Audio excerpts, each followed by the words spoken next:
Alright, so this video is to look at thoracic outlet syndrome.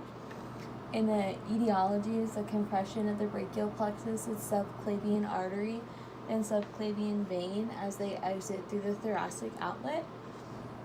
And there's going to be site compressions at the inner scalenus triangle, the costoclavicular space, and the insertion of the pec minor.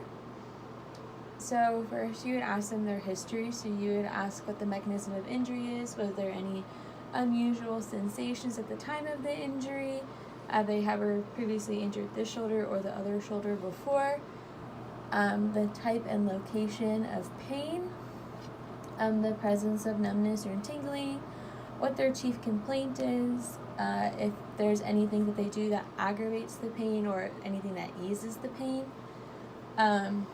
if it's like a chronic injury, like when the onset of their pain was and like how long it's been. And then you would also ask if there's pain at night, like when they're sleeping, and if it wakes them up at night. And then after that, you would look at observations. You would look at their head, see if they have a forward head posture or a back head posture, and then the posture of their shoulders and everything. And then you would look and see if they have any restrictions via like range of motion or anything like that, or if they guard or hesitate during certain movements. You would look at their facial expressions, especially during your special test or range of motion. And then you would look and see if there's any swelling and effusion up in this area, like down in the arm, or if they have any discoloration in the arm. And then you would see if there was any spasms. And then after observation, you go into palpation. So you would palpate the scalenes, the clavicle, the acromion, the coracoid process, the traps, the rhomboids, the serratus anterior, and then the pec muscle. You can't get to the pec minor, but you can kind of like poke down.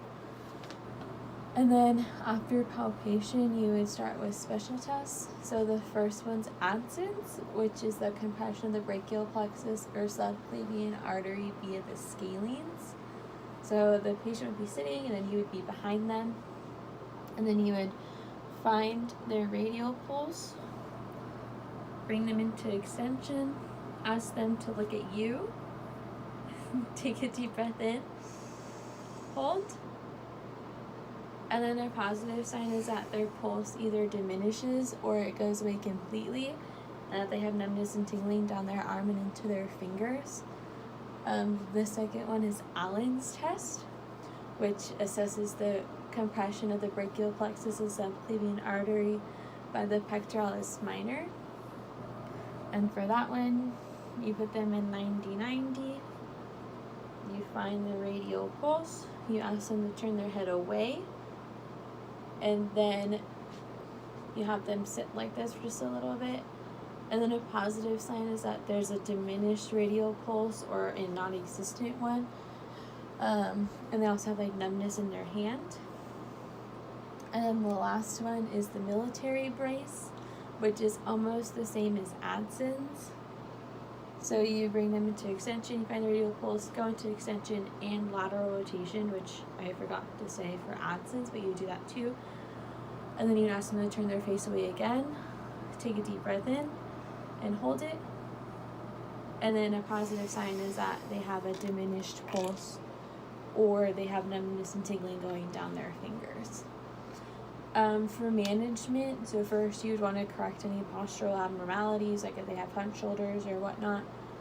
And then you would start by strengthening the traps, the rhomboids, the serratus anterior, and the pec minor. And then you would also stretch the pec minor and the scalenes. And if those things don't work, then you could do a surgical option, which takes out the first strip or releases the anterior scalene. And that is all.